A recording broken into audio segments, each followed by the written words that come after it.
Hello, ಹಾ ಎಲ್ಲೋ ನಂದ್ 2,000 ಕೊಡ್ತೀನಿ ಅಂತ ಮೊನ್ನೆ ಇಸ್ಕೊಂಡು ಹೋಗ್ಬಿಟ್ಟು ಇನ್ನೂ ಕೊಟ್ಟಿಲ್ಲ. ಕೊಡ್ತೀನಿ ಮಚ್ಚ.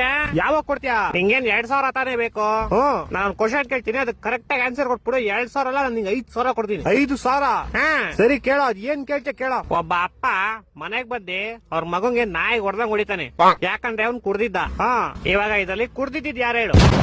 ಅಪ್ಪ ಮನೆಗ್ ಬಂದು ಅವ್ರ ಮಗನ್ ಕೊಡ್ದ, ಯಾಕಂದ್ರೆ ಅವ್ನ್ ಕುಡ್ದಿದ್ದ. ಇಲ್ಲ, ಅವ್ರ ಮಗ ಕುಡ್ದಿದ್ದ. ಇವಾಗ ನನ್ ಮಗ ಕುಡ್ದಿದ್ರೆ ಅಪ್ಪ ಅಂತಾನೆ, ಅಪ್ಪ ಅಂದ್ರೆ ಮಗ ಅಂತಾನೆ. ಹೊಟ್ಟೆ ಎಷ್ಟು ಉರ್ಸ್ತಾವ್ರು. ಹೇಳ. ಇಲ್ಲ ಕ್ವಶನ್ ಚೆನ್ನಾಗಿಲ್ಲ, ಬೇರೆ ಬೇರೆ.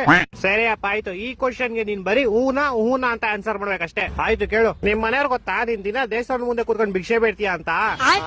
ಹೂ, ಗೊತ್ತು. ಗೊತ್ತಾ? ಇಲ್ಲ ಗೊತ್ತಿಲ್ಲ. ನಿಮ್ ಮನೇಲಿ ಗೊತ್ತಿಲ್ವಾ ನೀನ್ ಭಿಕ್ಷೆ ಬೇಡೋದು? ನನ್ನ ಮಕ್ಕಳು ಒಂದೊಂದಲ್ಲ ಅದೆಲ್ಲ ಗೊತ್ತಿಲ್ಲ ನಂಗೆ. 2,000 ಹಿಂಗ್ ಕೊಡ್ತೀಯ ಕೊಡಲ್ವಾ? ಅಷ್ಟೇ ಸಾಕು. ಸರಿ ಆಯ್ತು, ಇದೊಂದು ಫೈನಲ್ ಕ್ವಶನ್ ಕೇಳಿಸ್ಕೊ. ಇದಕ್ಕೆ ನೀನ್ ಆನ್ಸರ್ ಹೇಳಿದ್ರೆ ನಿನ್ ಕಾಸು ನಿಂಗ್ ಸಿಕ್ದಂಗೆ ಅನ್ಕೋ. ಸರಿ, ಆಯ್ತು, ಕೇಳು. ದೇವ್ರಿಗೆ ಅಂತ ಮಾಡಿದ ಪ್ರಸಾದನ ಸ್ವಲ್ಪ ದೇವ್ರ ಮುಂದೆ ಇಟ್ಬಿಟ್ಟು ಆಮೇಲೆ ಎಲ್ಲಾರ್ಗು ಹಂಚ್ತಾರೆ. ಆದ್ರೆ ದೇವ್ರಿಗೆ ಅಂತ ಹಾಕಿದ ದುಡ್ಡನ್ನ ಸ್ವಲ್ಪ ತಾದ್ಮೇಲೆ ಎಂತಕ್ಕೆ ಎಲ್ಲಾರ್ಗು ಹಂಚಲ್ಲ? ಹೌದು ಮಚ್ಚ, ಇಷ್ಟು ವರ್ಷದಿಂದ ಈ ಕ್ವಶನ್ ನನ್ ತಲೆಗ್ ಬಂದೇ ಇರ್ಲಿಲ್ಲ. ನಿನ್ ಕಾಸು ನಾನಲ್ಲ, ದೇವಸ್ಥಾನದ ಪೂಜಾರಿ ಕೊಡ್ಬೇಕು. ಹೋಗೋರ್ನ ಕೇಳು. ಹ್ಞೂ ಮಚ್ಚ, ಇವಾಗ್ಲೇ ಹೋಗಿ ಕೇಳ್ತೀನಿ ತಾಳು.